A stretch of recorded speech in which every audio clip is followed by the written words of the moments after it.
नमस्कार, कैसे हैं आप सभी लोग। आपका बहुत बहुत स्वागत करती हूँ आपके अपने चैनल ज्ञान उदय में। तो जैसा कि आप सभी लोग जानते हैं कि हम इस समय जो है रचनाएं जो कर रहे हैं ट्रिक्स के साथ में आधुनिक काल की, और इसके अलावा द्विवेदी युग पर चर्चा कर रहे हैं। ठीक है, तो चलते हैं आधुनिक काल की रचनाओं की ओर। पहले मैं आपको आधुनिक काल की रचनाओं का जो है मैं थोड़ा सा ब्यौरा दे देती हूँ। ठीक है, और रही बात नोट्स की, नोट्स के लिए मेरे पास कमेंट आ रहे हैं, तो मैं नोट्स की बात बताऊं आपको।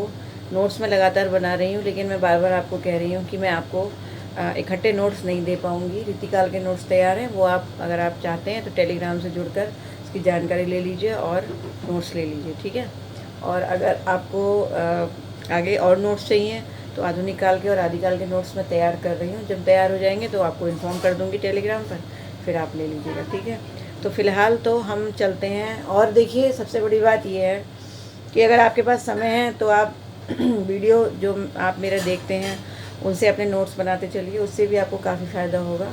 ठीक है, और बाकी अगर आप चाहते हैं तो नोट्स ले भी सकते हैं। चलिए अब चलते हैं। सबसे पहले हम, और टेलीग्राम पर जो है मेरा लिंक, टेलीग्राम का लिंक आपको डिस्क्रिप्शन बॉक्स में या कमेंट बॉक्स में मेरे मिल जाएगा। ठीक है, डिस्क्रिप्शन बॉक्स में ज़रूर मिलेगा, तो आप उसको देख लीजिए और जो है जुड़ते रहिए टेलीग्राम से मेरे। तो चलते हैं। अब देखिए, जो आधुनिक काल की रचनाएं हैं, आज मैंने आपको देखिए 1800 वाली सभी रचनाएं करा दी हैं। इसके अलावा 1901 से लेके 1910 तक सभी रचनाएं कंप्लीट करा दी थी। उसके बाद 1911 से लेके और 1920 तक सभी रचनाएं करा दी। ये 2 रचनाएं रह गई थी, ये बाई मिस्टेक रह गई। ठीक है, बाद में मुझे याद आया, तो ये मैं आज करा लूँगी। आप उन्हीं रचनाओं में इनको भी ऐड कर लीजिए। और आज जो मैं कराऊंगी आपको 1921 से लेके 1930 तक की रचना है। ठीक है, तो देखिए 1921 और 22 में कुछ नहीं लिखा गया था। 1921 और 22 में कोई रचना नहीं लिखी गई थी। ठीक है, रचनाएं लिखी गई होंगी, मैं ये नहीं कह रही कि नहीं लिखी गई होंगी, लेकिन जो समय काल मेरे पास है और जो इम्पोर्टेंट जो रचनाएं आती हैं उनमें से मैं बता रही हूँ कि उनमें कोई ऐसी इम्पोर्टेंट रचना नहीं है जो कि 21 या 22 में लिखी गई है। ठीक है, तो अब 23 में, अगर 23 की बात करें तो 23 में लिखी गई थी गंगा अवतरण। ठीक है, गंगा अवतरण जो है वो जगन्नाथ दास रत्नाकर की। 1923 में ही अनामिका लिखी गई थी निराला के द्वारा। 1925 में आंसू लिखी गई जयशंकर प्रसाद के द्वारा। 1926 में पल्लव लिखी गई पंत के द्वारा। 1927 में मानसी लिखी गई राम नरेश त्रिपाठी के द्वारा। 1928 में आद्रा लिखी गई सियाराम शरण गुप्त के द्वारा। 1929 में झनकार लिखी गई मैथिली शरण गुप्त के द्वारा। 1929 स्वप्न राम नरेश त्रिपाठी। 1929 उद्धव शतक जगन्नाथ दास रत्नाकर। 1929 परिमल निराला। 1929 अंजलि राम कुमार वर्मा। 1930 निहार महादेवी वर्मा। तो ये 30 तक की रचनाएं हैं।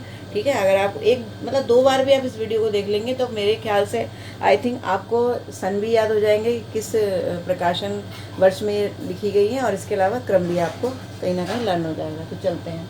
देखिए, सबसे पहले आती है गंगा अवतरण। ठीक है, गंगा अवतरण लिखी गई जगन्नाथ दास रत्नाकर की।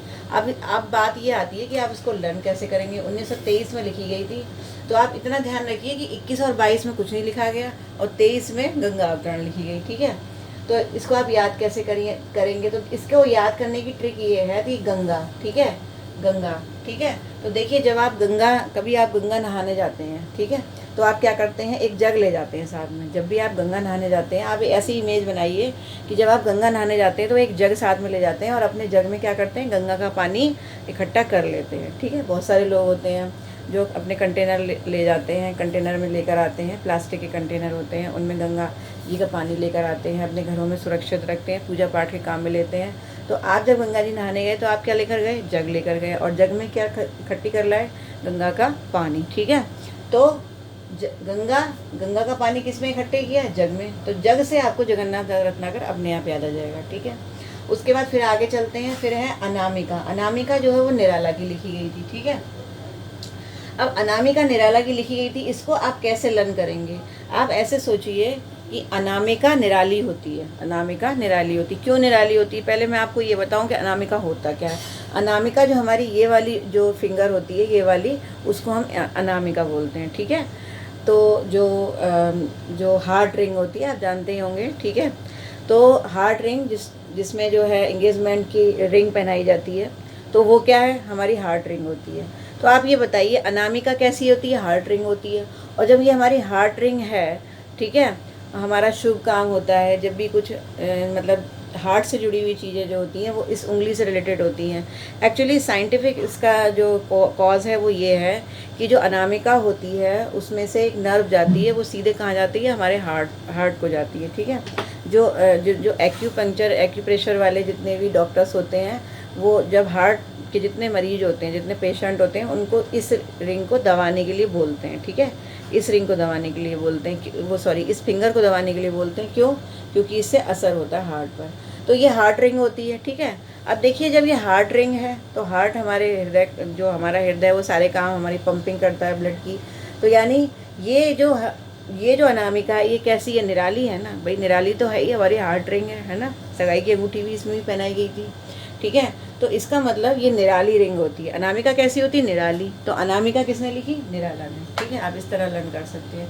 उसके बाद फिर आगे चलते हैं आंसू। ठीक है, आंसू जो है वो जयशंकर प्रसाद की लिखी हुई है। ठीक, अब इसको आप कैसे लर्न करेंगे, आंसू जयशंकर प्रसाद की।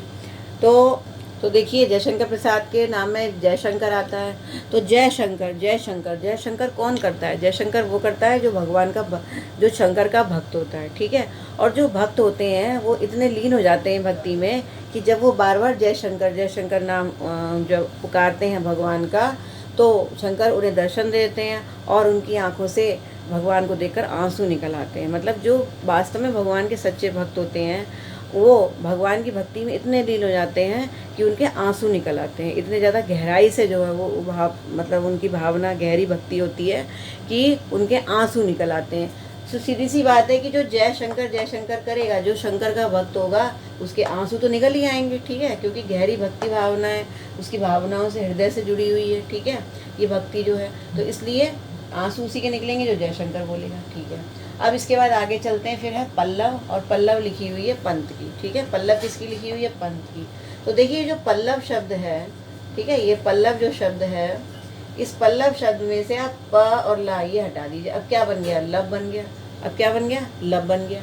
और पंत को मैंने क्या बताया था, जब अगर हम पंत को इंग्लिश में लिखेंगे तो क्या स्पेलिंग बनती है, PANT पैंट।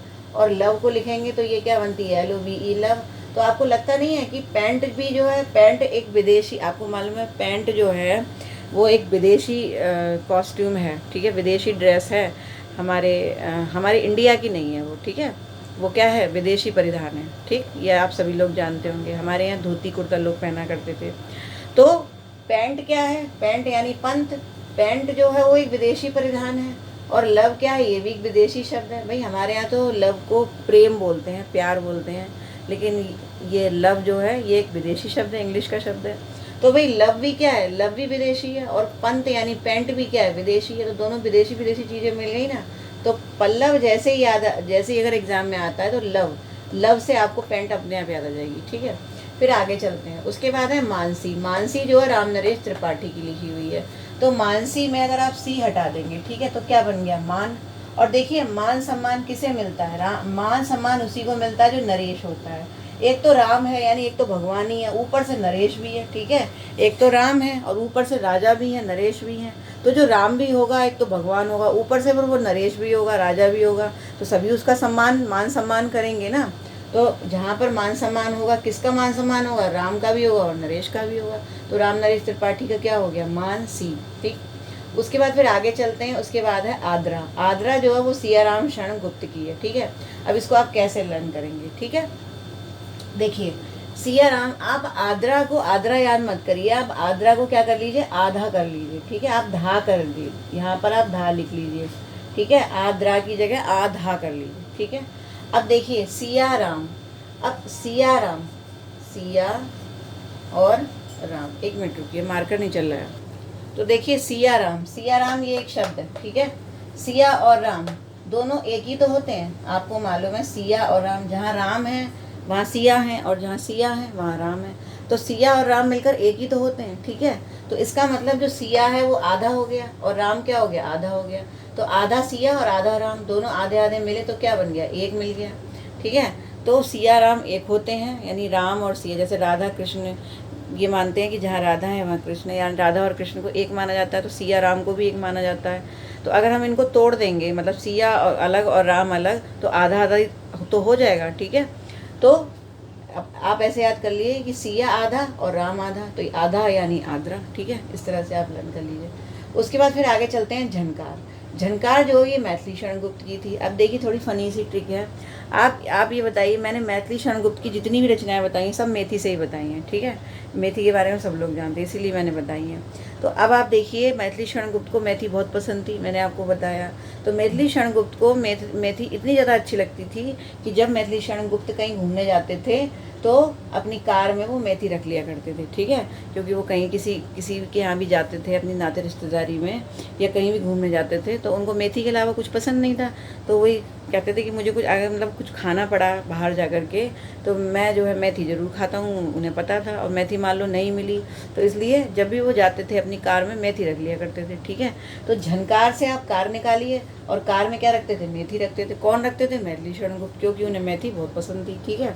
तो यहाँ से ये ट्रिक बनी, ठीक है। ये देखिए, केवल आपको शायद थोड़ी सी हंसी भी आ रही होगी। ये सब मेरी जो ट्रिक्स हैं इनको जो मैं बताती हूँ आप हंसते भी होंगे, शायद आपको कुछ अटपटी भी लगती होंगी, शायद मुझे भी लगती हैं। जब मेरे दिमाग में ये विचार आते हैं इस तरीके के, जब मैं ट्रिक्स बनाती हूँ तो मेरे दिमाग में जब ये विचार आते हैं तो मुझे खुद हंसी आती है। लेकिन मुझे ऐसा लगता है कि पहले तो मुझे हंसी आती है खुद पर कि मेरे दिमाग में ये ट्रिक्स आती कहाँ से है। लेकिन एक बात सच है कि अगले ही पल जब मैं 2 दिन बाद भी अगर वो रचना अपने दिमाग में अगर मैं कहीं लिखी हुई देख लूँ या वो उस रचना के बारे में सोचूं, तो अचानक से मुझे उसके जो पोइट है या उसका रचनाकार है, मेरे दिमाग में खुद ही आ जाता है, क्योंकि मैं उसकी ट्रिक बना लेती हूँ, ठीक है। तो ट्रिक आपको अटपटी और एक बात और बता दूँ, जितनी भी अटपटी ट्रिक्स होती है उतनी ही ज़्यादा अच्छी याद होती है, ये बात भी सच है, ठीक है। तो ये अटपटी चीज़ें आप याद करिए। अब उसके बाद फिर आता है स्वप्न, ठीक है। स्वप्न किसकी है? राम नरेश त्रिपाठी 1929 की है, ठीक है। मान जो है वो 27 की हो गई और आद्रा जो है मानसी 27 की और आद्रा 1928 की, और झनकार हो गई 1929 की, और स्वप्न जो है वो 1929 की। ये राम नरेश त्रिपाठी की है। देखिए, राम नरेश, राम जैसा नरेश, ठीक है। अगर आप खुद सोचिए, अगर आपको राम जैसा नरेश बनना है, राम राज्य के बारे में आपने सुना होगा, ठीक है। जैसा राम राज्य था वैसा आज तक कभी राम राज्य नहीं बन पाया, ठीक है।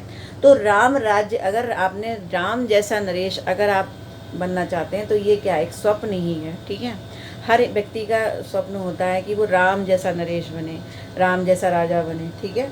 बहुत से लोग नहीं भी चाहते कि वो राम जैसे राजा बने। मैं ये नहीं कह रही कि आप यही सोचते होंगे, लेकिन मैं सिर्फ ये ट्रिक बता रही हूँ कि राम जैसा राजा बनना, राम जैसा नरेश बनना एक स्वप्न के समान होता है, क्योंकि नहीं बन सकता, ठीक है। तो स्वप्न, राम नरेश, राम जैसा नरेश बनना क्या है? एक स्वप्न ही तो है, एक सपना है जो पूरा नहीं हो सकता, ठीक है। फिर उसके बाद ये वही ट्रिक। अब उसके बाद चलते हैं उद्धव शतक। ये है जगन्नाथ दास रत्नाकर की, ठीक है। अब मैं आपको बताती हूँ इसकी ट्रिक, बहुत ही फनी ट्रिक है।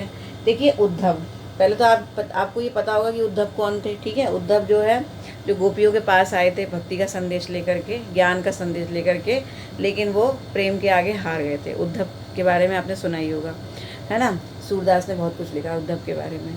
तो उद्धव, आप ये मानिए उस समय क्रिकेट का गेम नहीं था, लेकिन मैं ये मानती हूँ, मतलब मेरी ट्रिक ये मानती है कि उद्धव ने एक बार क्रिकेट खेला, ठीक है।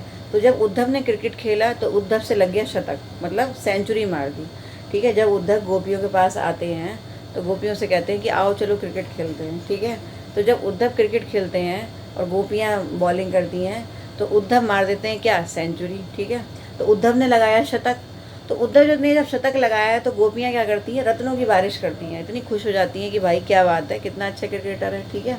तो रत्नों की बारिश करती हैं, रत्न आकर के उद्धव के ऊपर गिर जाते हैं, ठीक है। रत्न आकर, यानी रत्न आकर के उद्धव के ऊपर गिरते हैं जब उद्धव शतक लगाते हैं। तो रत्नाकर जैसी, उद्धव शतक जैसे ही आएगा वैसे ही रत्नाकर आपके दिमाग में खुद ही आ जाएगा, ठीक है। उसके बाद फिर आगे चलते हैं परिमल। परिमल जो है वो निराला, ठीक है। अच्छा, एक बात बताइए कि परिमल को आप मलमल कर लीजिए। परिमल को आप क्या करेंगे? मल, ठीक है। और आपको मालूम है कि जो मलमल का कपड़ा होता है वो निराला होता है। मतलब मलमल का कपड़ा बहुत ही सॉफ्ट होता है। ऐसा कपड़ा कॉटन से भी ज़्यादा, मतलब कॉटन जो जैसे हम कॉटन के कपड़े यूज़ करते हैं, ठीक है। और मलमल कैसा होता है? बहुत ही ज़्यादा सॉफ्ट होता है, बहुत ज़्यादा सॉफ्ट होता है मलमल। तो मलमल जो है वो बिल्कुल निराला कपड़ा होता है। मतलब मलमल इतना अच्छा कपड़ा होता है कि उसको हम निराला कहें तो कोई अतिशयोक्ति नहीं होगी। तो मलमल कैसा होता है? निराला। और मलमल क्या हो गया? परिमल। या फिर इसको आप ऐसे लर्न कर सकते हैं, अगर आप इसे पंत से जोड़कर, सॉरी, निराला से जोड़कर करें। मैंने आपको बताया कि अनामिका कैसी होती है? निराली होती है। तो आप अपनी अनामिका, चूँकि आपकी अनामिका निराली है, ठीक है, तो आप इसको ढक के रखते हैं, आप इसके ऊपर कोई चीज़ मल कर रखते हैं, ठीक है, चारों तरफ कोई रंग वगैरह, कोई कलर वगैरह लगा करके रखते हैं कि हमारी जो अनामिका उसको कोई देख ना ले, ठीक है।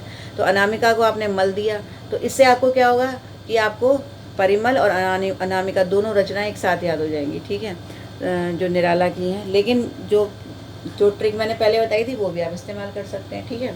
अब इसके बाद फिर आगे चलते हैं। मलमल का कपड़ा कैसा होता है? निराला होता है, बहुत ही सॉफ्ट होता है। ऐसा कपड़ा तो कोई भी नहीं होता, क्योंकि ये इसीलिए ये निराला है। फिर आती है अंजलि, ठीक है। अंजलि जो है वो राम कुमार वर्मा ने लिखी थी, ठीक। अब अंजलि जो काव्य है वो राम कुमार वर्मा का है। इसको आप कैसे लर्न करेंगे? देखिए, जब भी मैंने आपको राम कुमार वर्मा नाम बताया है, कहीं पर भी मैंने ट्रिक बताई है, तो मैंने राम कुमार को क्या कर दिया? राम को मार, राम को मार। अब एक बात सोचिए, अगर कोई राम को मारेगा, ठीक है, तो वो जल जाएगा, क्योंकि राम तो भगवान है, ठीक है। अंजलि में से आप अन हटा दीजिए, अंग हटा दीजिए, अब यहाँ क्या रह गया? जली। तो एक व्यक्ति था जो कि राम को मार रहा था, ठीक है। और किससे मार रहा था? बर्मा से आप बम कर लीजिए, बर्मा को आप क्या कर लीजिए? बम कर लीजिए। तो राम को मार, यानी राम को कैसे मार रहा था? वो बम से मार रहा था, ठीक है। उसने बम लगा दिया कि राम अपने आप मर जाएंगे। तो राम को मार किससे? बम से। तो जब कोई राम को बम से मारेगा तो वो खुद ही जल जाएगा, ठीक है। तो जली, कौन जली? जो राम को मार रही थी, ठीक है, बम से मार रही थी, जो वो जल गई, तो वो क्या बन गई? जली बन गई, ठीक है। तो अंजलि में से आप जली निकाल लीजिए। फिर उसके बाद आगे चलते हैं, फिर है निहार। निहार में से आप हार निकाल लीजिए, ठीक है। हार महादेवी वर्मा। ये तो बिल्कुल सीधी सीधी ट्रिक बन रही है। आपको मालूम है महादेवी कौन होती हैं? जो हमारी दुर्गा माता होती है वो महादेवी होती है, ठीक है। और भाई कोई भी अगर महादेवी होंगी तो उनको हार तो पहनाए ही जाएंगे। कोई भी देवी होती हैं या देवता होते हैं, उनका आदर सत्कार किया जाता है, उनकी पूजा पाठ की जाती है, तो उन्हें हार तो पहनाया ही जाता है। तो महादेवी को हम क्या पहनाएंगे? हार पहनाएंगे। तो हार से क्या बन गया? निहार बन गया। तो ये सब देखिए, ये 5 रचनाएं, ये 5 रचनाएं यानी कि झंकार, स्वप्न, उद्धव शतक, परिमल, अंजलि और निहार, ये सब रचनाएं 1929 की हैं। आप देख रहे हैं ना, ये सब 1929 की है।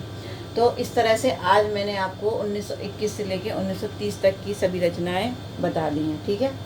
अब मैं आपको कुछ 2 रचनाएं जो मेरी पिछले वीडियो की रह गई थी वो भी आपको बता देती हूँ।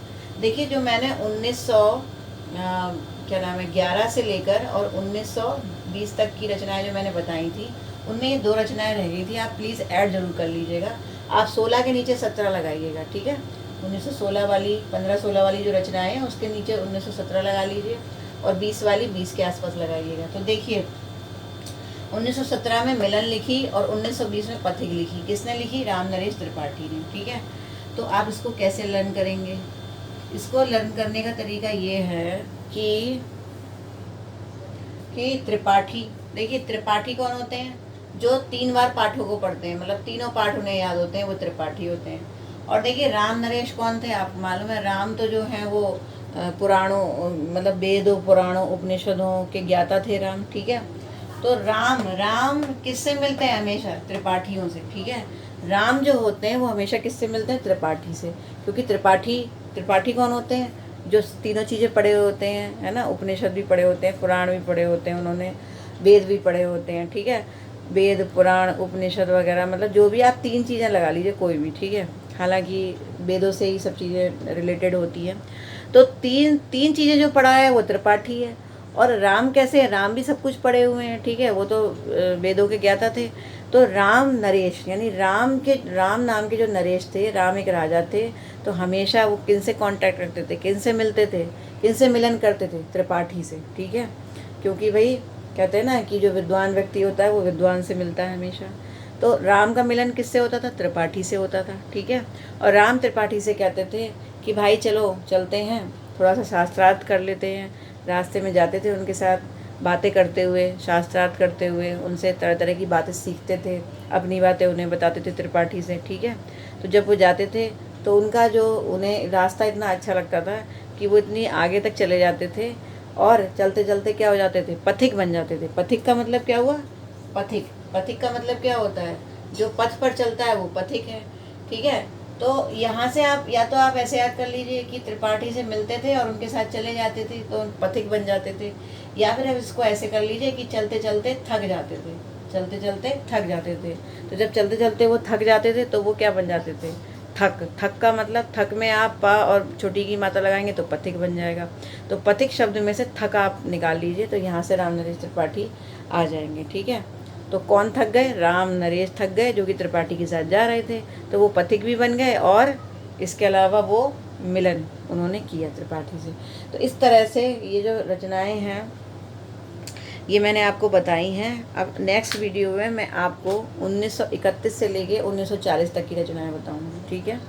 देखिए जितनी भी एग्ज़ाम का अभी, चूँकि देखिए ये ऐसी वैश्विक महामारी फैली हुई है, अभी कुछ पता नहीं है। अभी जो है चूँकि सोशल डिस्टेंस हमें निभाना है, तो इसलिए अभी कोई भी पता नहीं है एग्ज़ाम का कि एग्ज़ाम कब हो, ठीक है। हो सकता है एग्ज़ाम जो है सितंबर, अक्टूबर, दिसंबर तक खिंच जाए, कोई पता नहीं है। इस साल थोड़ा सा ऐसे ही चल रहा है। हालांकि कुछ एग्ज़ाम जो है अभी भी डेट्स आई हुई हैं कुछ एग्ज़ाम्स की, हालांकि पीटीजीटी, पीजीटी या नेट की कोई डेट नहीं आई है, लेकिन कुछ एग्ज़ाम्स की डेट्स भी आ रही हैं। लेकिन मुझे नहीं लगता कि ऐसी स्थिति में कोई एग्ज़ाम हो पाएगा, क्योंकि इस समय सोशल डिस्टेंस बहुत ज़रूरी है ना। एग्ज़ाम जब होगा, भले ही आप कितना दूर दूर बैठ जाइए एग्ज़ाम में, लेकिन जब भीड़ के साथ बाहर निकलते हैं, लोग जाते हैं तो उससे दिक्कतें बढ़ेंगी और ज़्यादा बढ़ने की संभावनाएँ रहेंगी।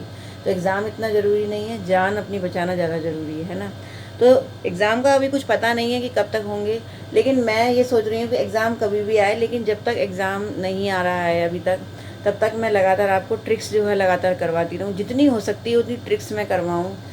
अभी मैं आपको आधुनिक काल की ट्रिक्स निपटा करके फिर मैं नाटक पढ़ाऊँगी, नाटक के बाद उपन्यास पढ़ाऊँगी, और हो सकता है जितनी सी ज़्यादा ट्रिक्स मैं आपको करवा सकी उतनी करवाऊँगी, ठीक है।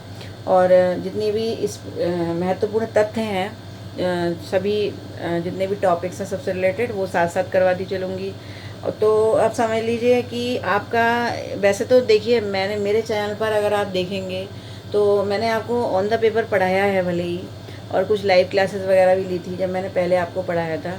तो आप ये मान लीजिए कि मैंने 80% आपका करा दिया था। तो एक व्याकरण जो है ज़रूर छूटी हुई है, अदरवाइज़ मैंने काफ़ी कुछ आपको पिछले वीडियोज़ में, पुराने वीडियोज़ में कराया। बहुत सारे बच्चों के कमेंट्स मेरे पास आते हैं कि मैम आपके वीडियोज़ को हमने देखा, कोई नेट क्वालिफाई कर गया, कोई कोई पीजीटी क्वालिफाई कर गया, और बहुत सारे बच्चों के कमेंट्स आते हैं मेरे पास।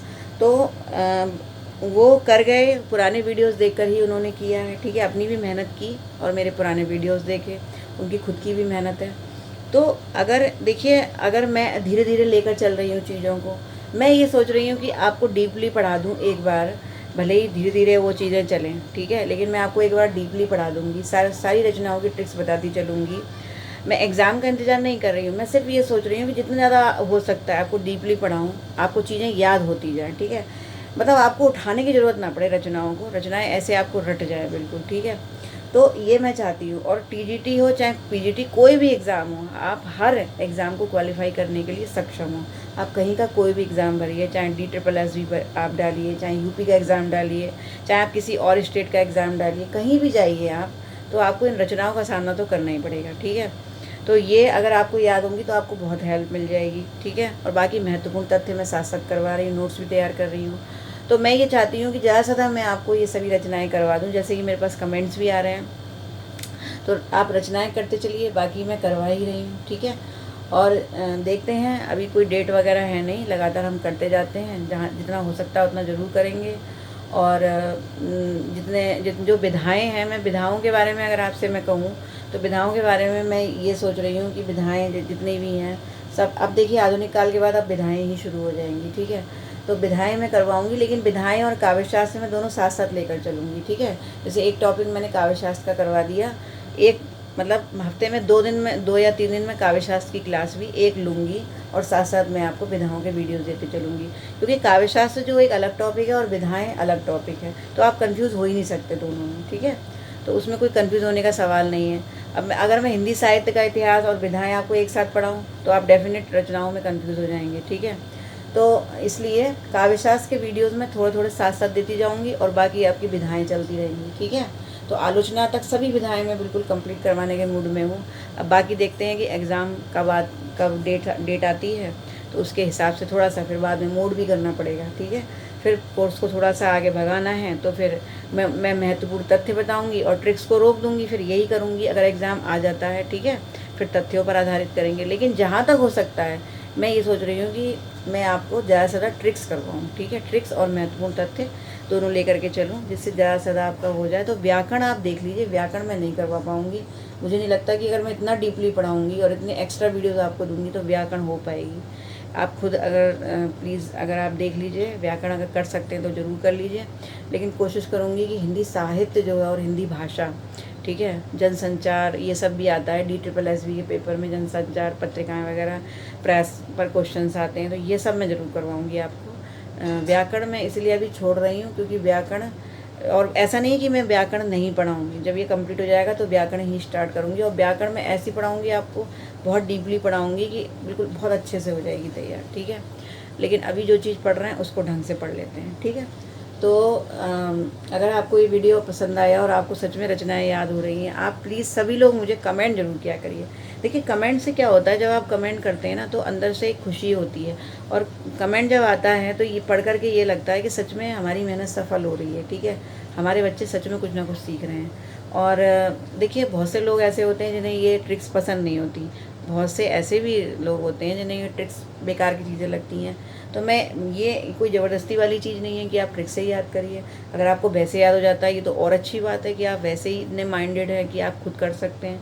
लेकिन जहाँ तक है कि 90%, अब स्कूल में जब मैं पढ़ाती हूँ तो वहाँ पे बहुत सारे बच्चे ऐसे भी होते हैं जिनको याद करने के लिए मुझे तरह तरह की ट्रिक्स जो है इस्तेमाल करनी पड़ती हैं।